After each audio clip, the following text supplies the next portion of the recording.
When do we ever get to sit across from a psychologist and ask them questions that might make us better parents? Well, today I did just that.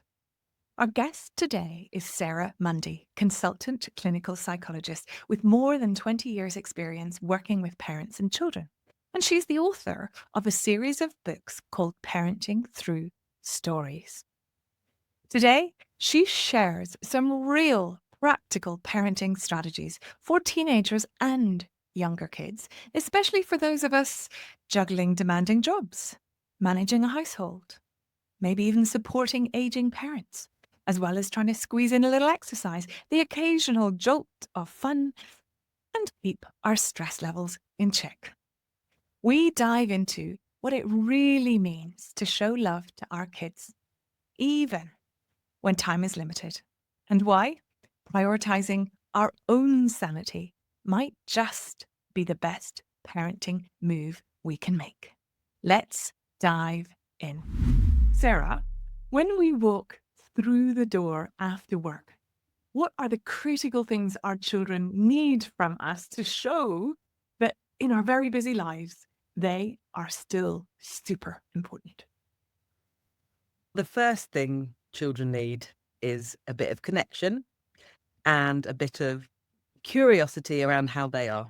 And the way we do that is get ourselves in a place to be able to do that. But it's not what we really feel we can do. Certainly not I. When I come home from work, I can't go straight into thinking about my children because I need to unwind. I now, before I go in the house, sit in the car for 5 minutes in complete silence. Because what I've noticed, particularly when I'm stressed, is that I am not available to my children when I get back, and they need me to be available to them. And each child needs a different thing. Some wants to have a chat, some want to have a snack, some want you to go away, but know you're there. But they all need you to be there, as present as you can.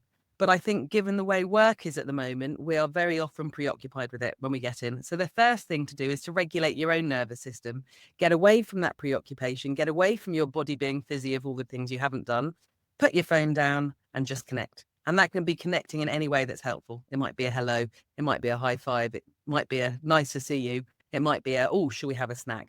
Some sort of routine is helpful, some sort of something you enjoy together, just the two of you is helpful. But if they don't want to be with you, it's just knowing you're there. And is it different for teenagers Mhm. versus younger kids? Children all need the same, don't they? They need to know they're loved. They need to know they're special. They need to know you'll be there when you need them. And they need you to recognize what they need in the moment. They need you to tune in to whether they want to have a conversation, whether they don't, whether they're hungry, whether they're tired, whether they're sad. And quite often after school, they'll be all over the place. And after school or after work, we'll be all over the place. So the first thing is for us to reset ourselves, feel okay, and then notice what they need.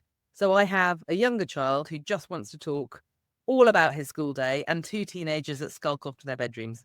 And that's absolutely fine, but they still know I'm there and I still go up and say, would you like a snack? Would you like to talk about your day? Would you like a game of darts?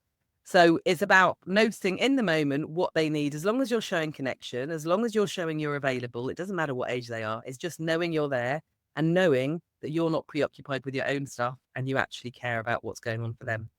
Easier said than done because we're not robots, we're not blank slates. We do bring work home with us. So I think one of the key things is, yes, tune into what they need, give them what they need, whilst also recognizing we're human. And that actually, if we are preoccupied with work, if we have just got that last email to send, ideally we wouldn't do it straight away, but maybe we need to. And that's just owning it and saying, I'd love to find out about your day, but before I can relax, I just need to send this and I'm sorry. So it's not just stopping everything and subjugating your needs as a mother, as a human for your children, but it's showing intent, good intent. You want to be there, you will be there. But right now, you've just got to reset yourself. And you can do that together. You can go out for a walk if they want to. It's just ways to wind down both of you. It's not just about them, it's about you too. So almost like put your own oxygen mask on, whatever you need, and then you'll have more to give. Yeah, that's the key to parenting. We can only be available when we are okay. If we're not okay, they notice it, however hard we try and hide it. You have worked with children and parents for 20 years. Yeah. I just want to know, what have you learned about supporting children's emotional well-being whilst also staying sane as a parent? And you've given some hints of that already, but is there anything else that you've learned from the depths of your 20 years? The good news is that they go hand in hand. If you're feeling insane, if you're all over the place, you won't be supporting your children's emotional well-being. So actually, it's a good excuse to look after ourselves as well. There's this huge history of women being selfish if they look after themselves. And actually, what all the evidence shows is that if we're together, if we find ways to cope with our own world, if we can reflect on what's going on for ourselves, make sense of who we are as people, who we are as parents, have time to unwind and be ourselves, then we're going to be much more available to children. And what children need emotionally is for us to be available to them, is for us to notice what's driving them. And actually, the better place we are, the more able we are to notice that children are different to us. They have different needs, wishes, desires. The biggest predictor of a secure attachment, which is the cornerstone of all children's development, including emotional well-being, is a parent's ability to mentalize. And that means a parent's ability to step into a child's shoes. And we can only step into their shoes, not literally, step into their emotional world. Yeah. And we can only step into their emotional world if our emotional world is clear enough, if we can see the wood from the trees. Because if we're stressed, we look at them in a different way. We interpret their behavior negatively. If we're not stressed, we can genuinely go, okay, what's going on for our child? And the key components to a secure attachment relationship are a parent being able to be playful, being able to accept what's going on for their child, to know they're not trying to be difficult or trying to be bad. They've just got things driving that, to be curious about it and to empathize with it. And we can only do that when we are sane enough to do that. So for me, any sort of parenting starts with looking after yourself. And the better we do that, not only are we modeling good emotional well-being, good emotional coping, we're actually able to provide parenting that supports children to feel loved and special and noticed.